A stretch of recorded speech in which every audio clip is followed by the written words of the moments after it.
The Life and Writings of Thoth Hermes Trismegistus. Thunder rolled, lightning flashed. The veil of the temple was rent from top to bottom. The venerable initiator, in his robes of blue and gold, slowly raised his jeweled wand and pointed with it into the darkness revealed by the tearing of the silken curtain. "Behold the light of Egypt!"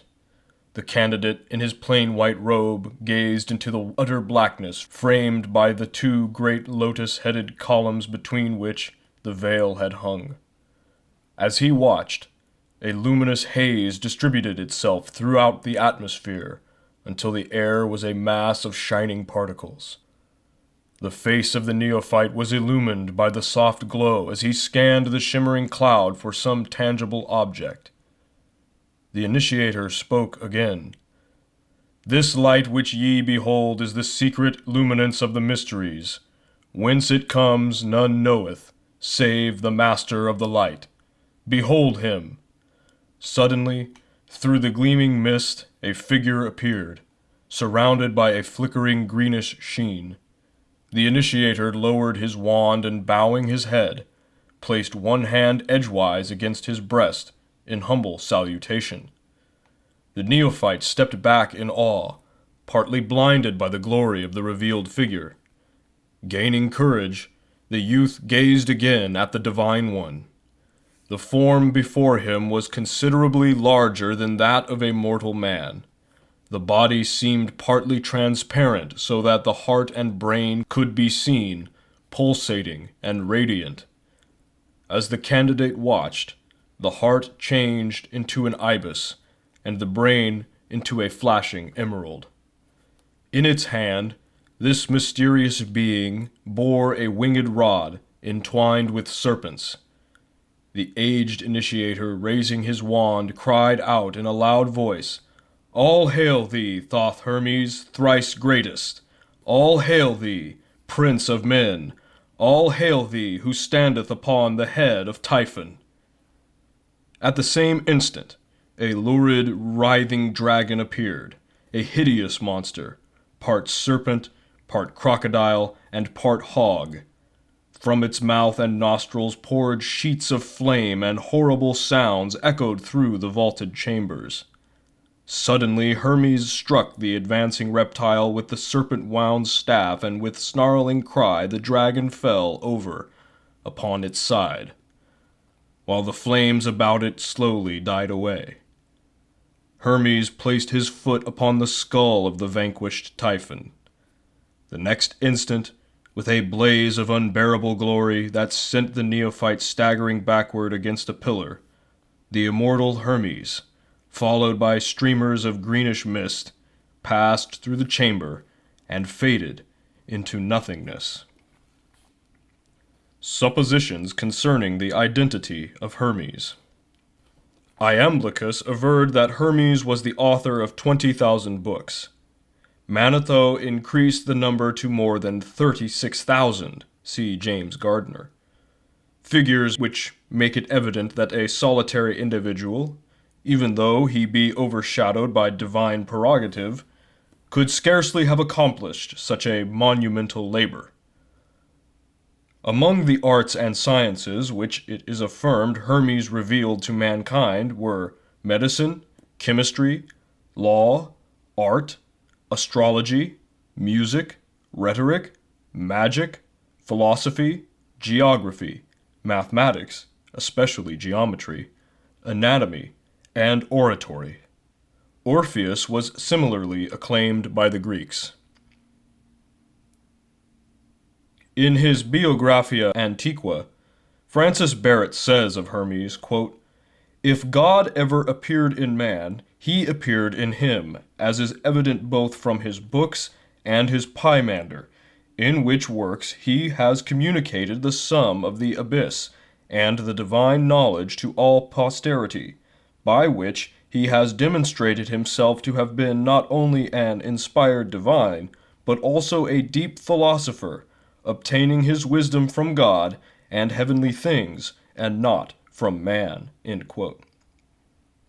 His transcendent learning caused Hermes to be identified with many of the early sages and prophets. In his Ancient Mythology, Bryant writes, quote, "I have mentioned that Cadmus was the same as the Egyptian Thoth, and it is manifest from his being Hermes, and from the invention of letters being attributed to him." End quote. In the chapter on the theory of the Pythagorean mathematics will be found the table of the original Cadmean letters. Investigators believe that it was Hermes who was known to the Jews as Enoch, called by Kenealy the second messenger of God. Hermes was accepted into the mythology of the Greeks, later becoming the Mercury of the Latins. He was revered through the form of the planet Mercury because his body is nearest to the sun. Hermes of all creatures was nearest to God, and became known as the messenger of the gods. In the Egyptian drawings of him, Thoth carries a waxen writing tablet, and serves as the recorder during the weighing of the souls of the dead in the judgment hall of Osiris, a ritual of great significance. Hermes is of first importance to Masonic scholars, because he was the author of the Masonic initiatory rituals, which were borrowed from the mysteries established by Hermes. Nearly all of the Masonic symbols are Hermetic in character. Pythagoras studied mathematics with the Egyptians, and from them gained his knowledge of the symbolic geometric solids. Hermes is also revered for his reformation of the calendar system.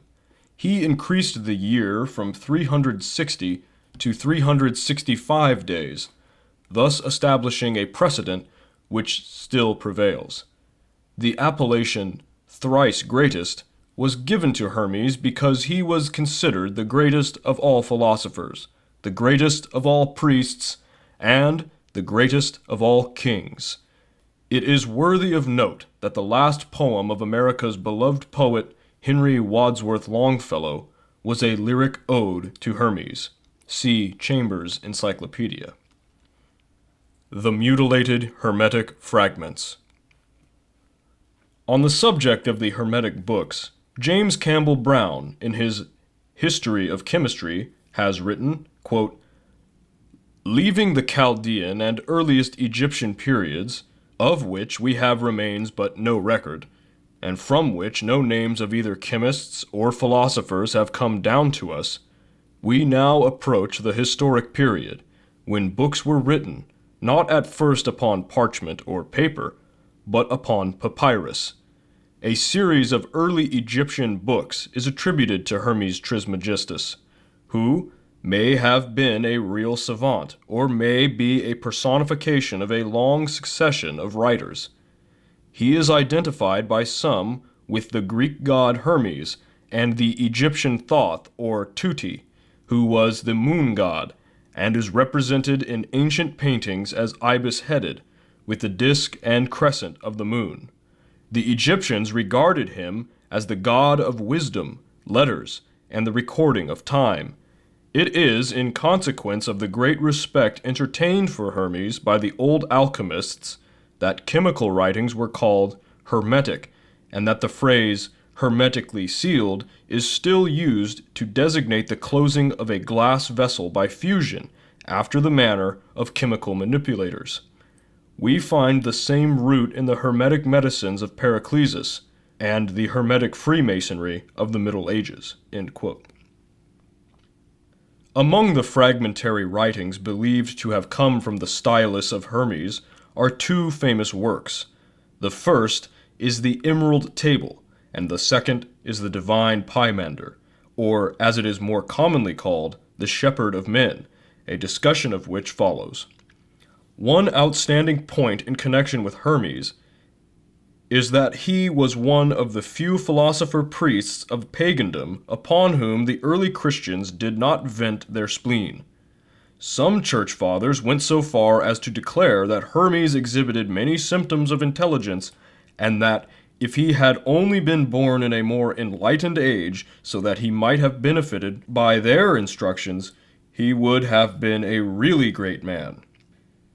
In his Stromata, Clement of Alexandria, one of the few chroniclers of pagan lore whose writings have been preserved to this age, gives practically all the information that is known concerning the original 42 books of Hermes, and the importance with which these books were regarded by both the temporal and spiritual powers of Egypt. Clement describes one of their ceremonial processions as follows, quote, "For the Egyptians pursue a philosophy of their own. This is principally shown by their sacred ceremonial. For first advances the singer, bearing some one of the symbols of music. For they say that he must learn 2 of the books of Hermes, the one of which contains the hymns of the gods, the second the regulations for the king's life. And after the singer advances the astrologer, with a horologe in his hand, and a palm, the symbols of astrology. He must have the astrological books of Hermes, which are 4 in number, always in his mouth. Of these, one is about the order of the fixed stars that are visible, and another about the conjunctions and luminous appearances of the sun and moon, and the rest respecting their risings. Next in order advances the sacred scribe, with wings on his head, and in his hand a book and rule, in which were writing ink and the reed, with which they write. And he must be acquainted with what are called hieroglyphics, and know about cosmography and geography, the positions of the sun and moon, and about the 5 planets. Also the description of Egypt, and the chart of the Nile, and the description of the equipment of the priests, and of the place consecrated to them, and about the measures and the things in use in the sacred rites. Then the stole-keeper follows those previously mentioned, with the cubit of justice and the cup for libations. He is acquainted with all points called pedutic, relating to training, and mashophaltic, sacrificial. There are also 10 books which relate to the honor paid by them to their gods, and containing the Egyptian worship, as that relating to sacrifices, first fruits, hymns, prayers, processions, festivals, and the like. And behind all walks the prophet, with the water vase carried openly in his arms, who is followed by those who carry the issue of loaves.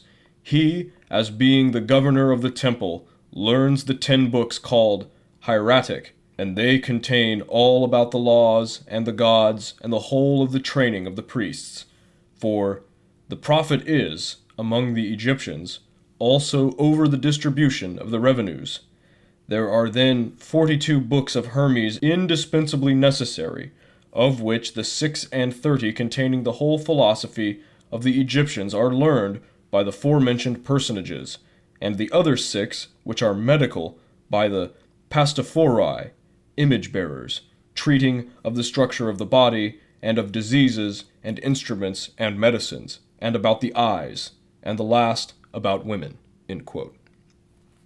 One of the greatest tragedies of the philosophic world was the loss of nearly all of the 42 books of Hermes mentioned in the foregoing. These books disappeared during the burning of Alexandria, for the Romans, and later the Christians, realized that until these books were eliminated, they could never bring the Egyptians into subjugation. The volumes which escaped the fire were buried in the desert, and their location is now known to only a few initiates of the secret schools.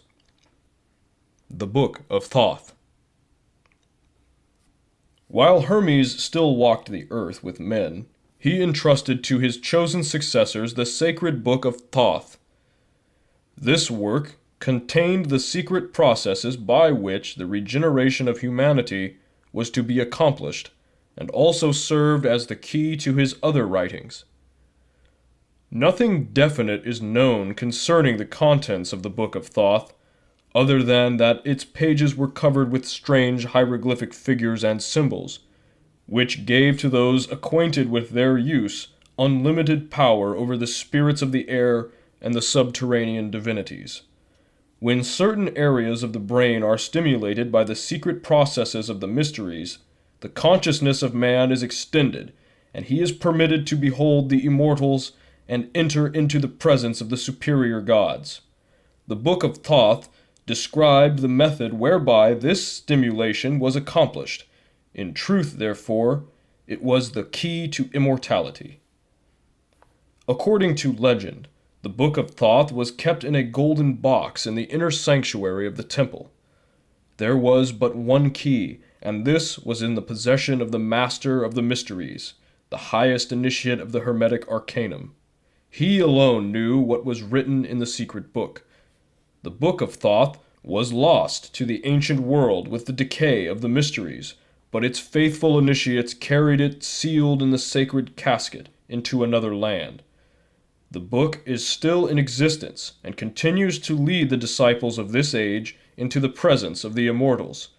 No other information can be given to the world concerning it now, but the apostolic succession from the first Hierophant initiated by Hermes himself remains unbroken to this day, and those who are peculiarly fitted to serve the immortals may discover this priceless document if they will search sincerely and tirelessly for it.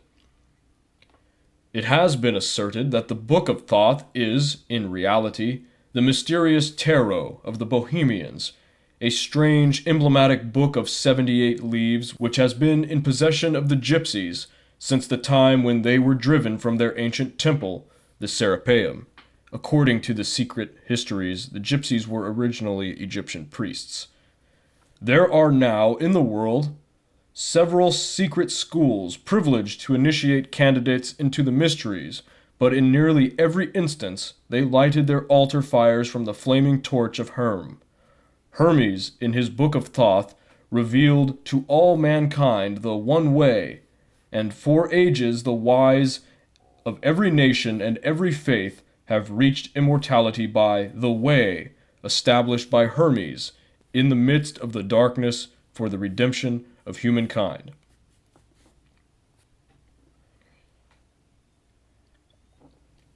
Poimandres, the Vision of Hermes. The divine Poimander of Hermes Mercurius Trismegistus is one of the earliest of the Hermetic writings now extant. While probably not in its original form, having been remodeled during the first centuries of the Christian era and incorrectly translated since, this work undoubtedly contains many of the original concepts of the Hermetic cultus. The Divine Poimander consists of 17 fragmentary writings gathered together and put forth as one work. The second book of the Divine Poimander, called Poimandres, or The Vision, is believed to describe the method by which the divine wisdom was first revealed to Hermes. It was after Hermes had received this revelation that he began his ministry, teaching to all who would listen the secrets of the invisible universe as they had been unfolded to him. The Vision is the most famous of all the Hermetic fragments, and contains an exposition of Hermetic cosmogony and the secret sciences of the Egyptians regarding the culture and unfoldment of the human soul. For some time it was erroneously called the Genesis of Enoch, but that mistake has now been rectified. At hand, while preparing the following interpretation of the symbolic philosophy concealed within the Vision of Hermes, the present author has had these reference works: The Divine Poimander of Hermes Mercurius Trismegistus, London, 1650, translated out of the Arabic and Greek by Dr. Everard. Hermetica, Oxford, 1924, edited by Walter Scott. Hermes, The Mysteries of Egypt, Philadelphia, 1925, by Edward Schur, and The Thrice Greatest Hermes, London, 1906, by G.R.S. Mead. To the material contained in the above volumes, he has added commentaries based upon the esoteric philosophy of the ancient Egyptians, together with the amplifications derived partly from other Hermetic fragments and partly from the secret arcanum of Hermetic sciences. For the sake of clarity, the narrative form has been chosen in preference to the original dialogic style, and obsolete words have given place to those in current use. Hermes, while wandering in a rocky and desolate place, gave himself over to meditation and prayer. Following the secret instructions of the temple, he gradually freed his higher consciousness from the bondage of his bodily senses, and, thus released, his divine nature revealed to him the mysteries of the transcendental spheres. He beheld a figure, terrible and awe-inspiring. It was the great dragon, with wings stretching across the sky and light streaming in all directions from its body. The mysteries taught that the universal life was personified as a dragon. The great dragon called Hermes by name, and asked him why he thus meditated upon the world mystery. Terrified by the spectacle, Hermes prostrated himself before the dragon, beseeching it to reveal its identity. The great creature answered that it was Poimandres, the mind of the universe, the creative intelligence, and the absolute emperor of all. Shur identifies Poimandres as the god Osiris. Hermes then besought Poimandres to disclose the nature of the universe and the constitution of the gods. The dragon acquiesced, bidding Trismegistus hold its image in his mind. Immediately the form of Poimandres changed. Where it had stood there was a glorious and pulsating radiance. The light was the spiritual nature of the great dragon itself. Hermes was raised into the midst of this divine effulgence, and the universe of material things faded from his consciousness. Presently, a great darkness descended and, expanding, swallowed up the light. Everything was troubled. About Hermes swirled a mysterious watery substance which gave forth a smoke-like vapor. The air was filled with inarticulate moanings and sighings, which seemed to come from the light swallowed up in the darkness. His mind told Hermes that the light was the form of the spiritual universe, and that the swirling darkness which had engulfed it represented material substance. Then out of the imprisoned light a mysterious and holy word came forth and took its stand upon the smoking waters. This word, the voice of the light, rose out of the darkness as a great pillar, and the fire and the air followed after it. But the earth and the water remained unmoved below. Thus the waters of light were divided from the waters of darkness, and from the waters of light were formed the worlds above, and from the waters of darkness were formed the worlds below. The earth and the water next mingled, becoming inseparable, and the spiritual world, which is called reason, moved upon their surface, causing endless turmoil. Then again was heard the voice of Poimandres, but his form was not revealed. I, thy God, am the light, and the mind, which were before substance, was divided from spirit, and darkness from light. And the Word which appeared as a pillar of flame out of the darkness is the Son of God, born of the mystery of the mind. The name of that Word is Reason. Reason is the offspring of thought, and reason shall divide the light from the darkness, and establish truth in the midst of the waters. Understand, O Hermes, and meditate deeply upon the mystery. That which in you sees and hears is not of the earth, but is the Word of God incarnate. So it is said that divine light dwells in the midst of mortal darkness, and ignorance cannot divide them. The union of the Word and the mind produces that mystery which is called life.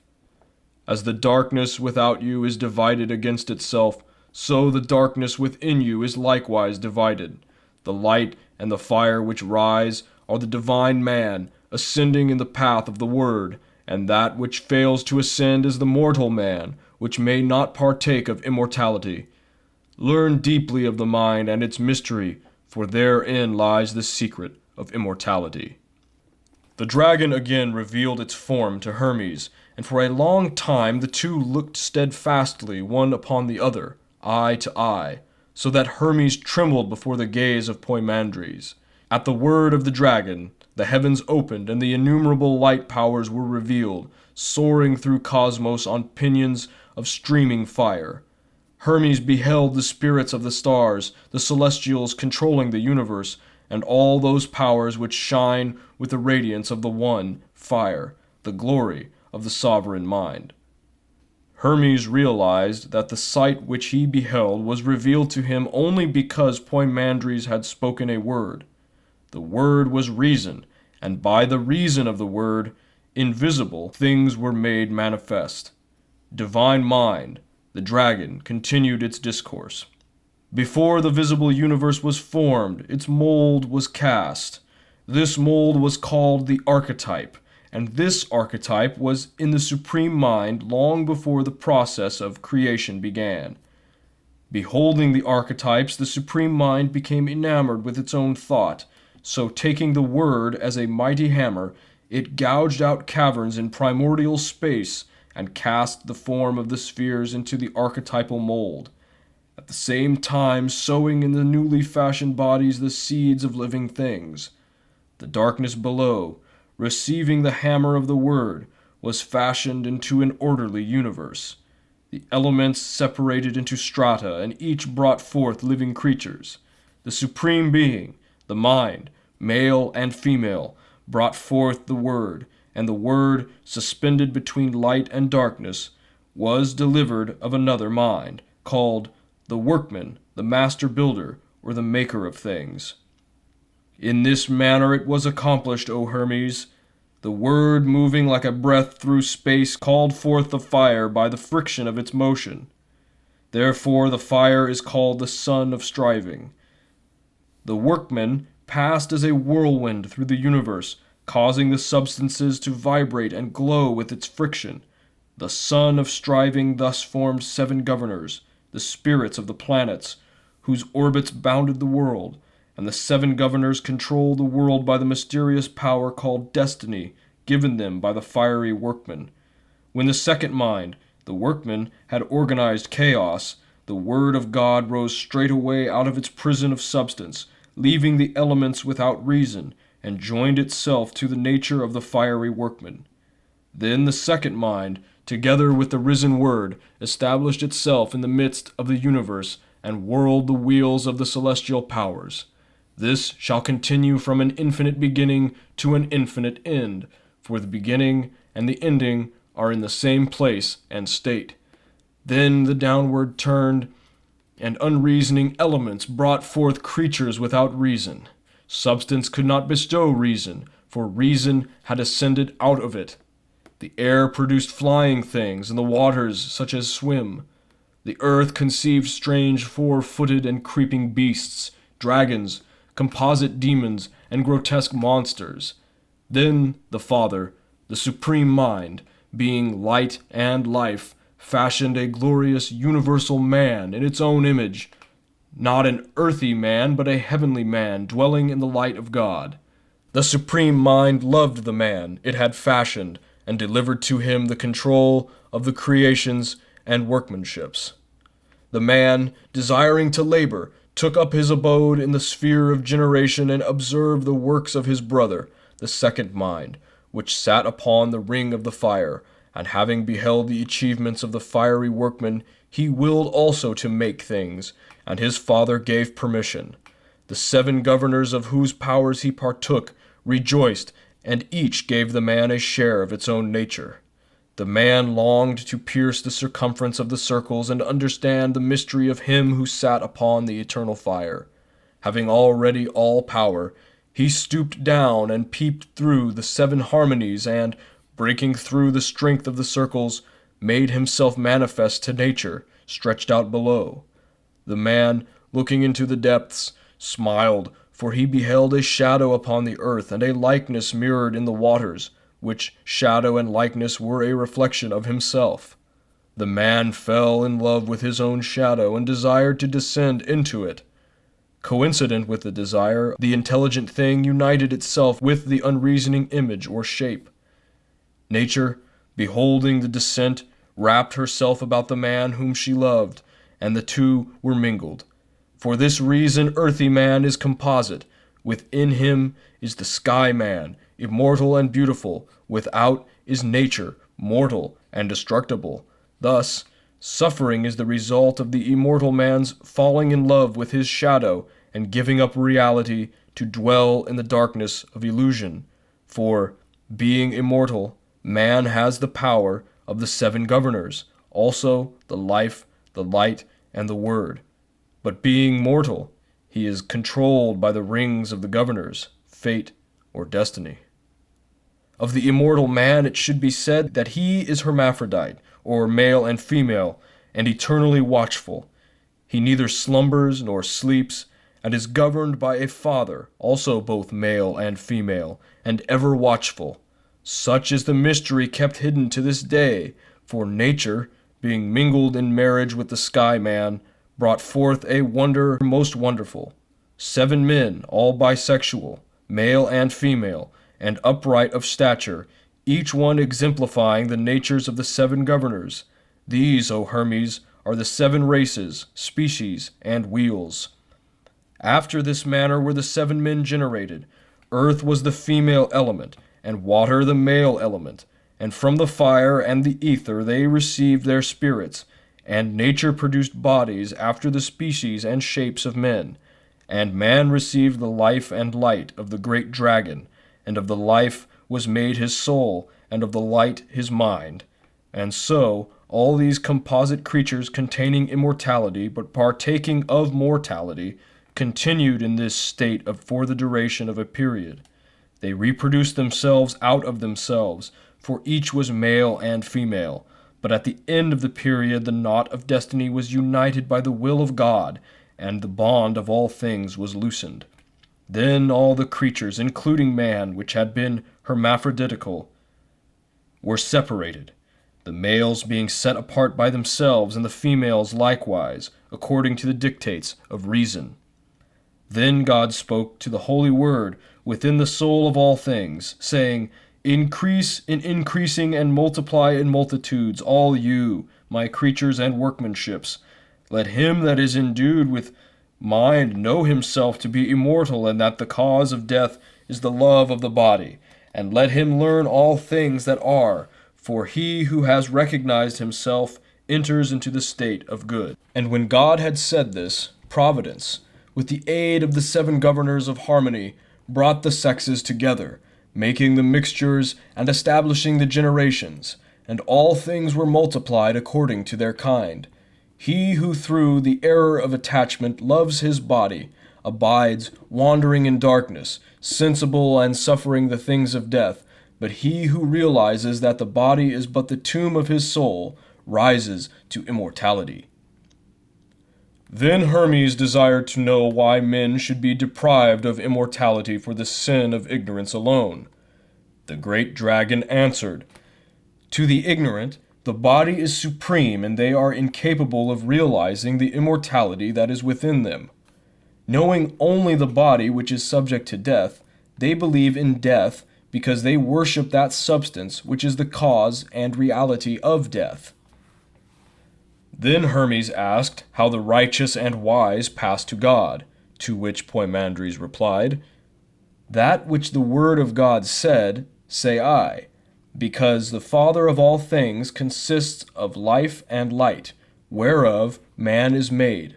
If therefore a man shall learn and understand the nature of life and light, then he shall pass into the eternity of life and light. Hermes next inquired about the road by which the wise attained to life eternal, and Poimandres continued, Let the man endued with a mind mark, consider, and learn of himself, and with the power of his mind divide himself from his not-self, and become a servant of reality. Hermes asked if all men did not have minds, and the great dragon replied, Take heed what you say, for I am the mind, the eternal teacher. I am the Father of the Word, the Redeemer of all men, and in the nature of the wise the Word takes flesh. By means of the Word, the world is saved. I, Thought, Thoth, the Father of the Word, the mind, come only unto men that are holy and good, pure and merciful, and that live piously and religiously, and my presence is an inspiration and help to them. For when I come, they immediately know all things and adore the universal Father. Before such wise and philosophic ones die, they learn to renounce their senses, knowing that these are the enemies of their immortal souls. I will not permit the evil senses to control the bodies of those who love me, nor will I allow evil emotions and evil thoughts to enter them. I become as a porter or doorkeeper and shut out evil, protecting the wise from their own lower nature. But to the wicked, the envious, and the covetous I come not, for such cannot understand the mysteries of mind. Therefore I am unwelcome. I leave them to the avenging demon that they are making in their own souls, for evil each day increases itself and torments man more sharply, and each evil deed adds to the evil deeds that are gone before, until finally evil destroys itself. The punishment of desire is the agony of unfulfillment. Hermes bowed his head in thankfulness to the great dragon who had taught him so much, and begged to hear more concerning the ultimate of the human soul. So Poimandres resumed. At death, the material body of man is returned to the elements from which it came, and the invisible divine man ascends to the source from whence he came, namely the eighth sphere. The evil passes to the dwelling place of the demon, and the senses, feelings, desires, and body passions return to their source, namely the seven governors, whose natures in the lower man destroy, but in the invisible spiritual man give life. After the lower nature has returned to the brutishness, the higher struggles again to regain its spiritual estate. It ascends the seven rings upon which sit the seven governors, and return to each their lower powers in this manner. Upon the first ring sits the moon, and to it is returned the ability to increase and diminish. Upon the second ring sits Mercury, and to it are returned machinations, deceit, and craftiness. Upon the third ring sits Venus, and to it are returned the lusts and passions. Upon the fourth ring sits the Sun, and to this lord are returned ambitions. Upon the fifth ring sits Mars, and to it are returned rashness and profane boldness. Upon the sixth ring sits Jupiter, and to it are returned the sense of accumulation and riches. And upon the seventh ring sits Saturn, at the gate of chaos, and to it are returned falsehood and evil plotting. Then, being naked of all the accumulations of the seven rings, the soul comes to the eighth sphere, namely the ring of the fixed stars. Here, freed of all illusion, it dwells in the light and sings praises to the Father in a voice which only the pure of spirit may understand. Behold, O Hermes, there is a great mystery in the eighth sphere, for the Milky Way is the seed ground of souls, and from it they drop into the rings, and to the Milky Way they return again from the wheels of Saturn. But some cannot climb the seven-runged ladder of the rings, so they wander in darkness below and are swept into eternity with the illusion of sense and earthiness. The path to immortality is hard, and only a few find it. The rest await the great day when the wheels of the universe shall be stopped, and the immortal sparks shall escape from the sheaths of substance. Woe unto those who wait, for they must return again, unconscious and unknowing, to the seed ground of stars, and await a new beginning. Those who are saved by the light of the mystery which I have revealed unto you, O Hermes, and which I now bid you to establish among men, shall return again to the Father who dwelleth in the white light, and shall deliver themselves up to the light, and shall be absorbed into the light, and in the light they shall become powers in God. This is the way of good, and is revealed only to them that have wisdom. Blessed art thou, O Son of Light, to whom of all men I, Poimandres, the light of the world, have revealed myself. I order you to go forth, to become as a guide to those who wander in darkness, that all men within whom dwells the spirit of my mind, the universal mind, may be saved by my mind in you, which shall call forth my mind in them. Establish my mysteries, and they shall not fail from the earth, for I am the mind of the mysteries, and until mind fails, which is never, my mysteries cannot fail. With these parting words, Poimandres, radiant with celestial light, vanished, mingling with the powers of the heavens. Raising his eyes unto the heavens, Hermes blessed the Father of all things, and consecrated his life to the service of the great light. Thus preached Hermes: O people of the earth, men born and made of the elements, but with the spirit of the divine man within you, rise from your sleep of ignorance, be sober and thoughtful, realize that your home is not in the earth, but in the light. Why have you delivered yourselves over unto death, having power to partake of immortality? Repent and change your minds. Depart from the dark light, and forsake corruption forever. Prepare yourselves to climb through the 7 rings, and to blend your souls with the eternal light. Some who heard mocked and scoffed and went their way, delivering themselves to the second death from which there is no salvation. But others, casting themselves before the feet of Hermes, besought him to teach them the way of life. He lifted them gently, receiving no approbation for himself, and staff in hand, went forth teaching and guiding mankind, and showing them how they might be saved. In the worlds of men, Hermes sowed the seeds of wisdom, and nourished the seeds with the immortal waters. And at last came the evening of his life, and as the brightness of the light of earth was beginning to go down, Hermes commanded his disciples to preserve his doctrines inviolate throughout all ages. The vision of Poimandres he committed to writing, that all men desiring immortality might therein find the way. In concluding his exposition of the vision, Hermes wrote, quote, "The sleep of the body is the sober watchfulness of the mind, and the shutting of my eyes reveals the true light.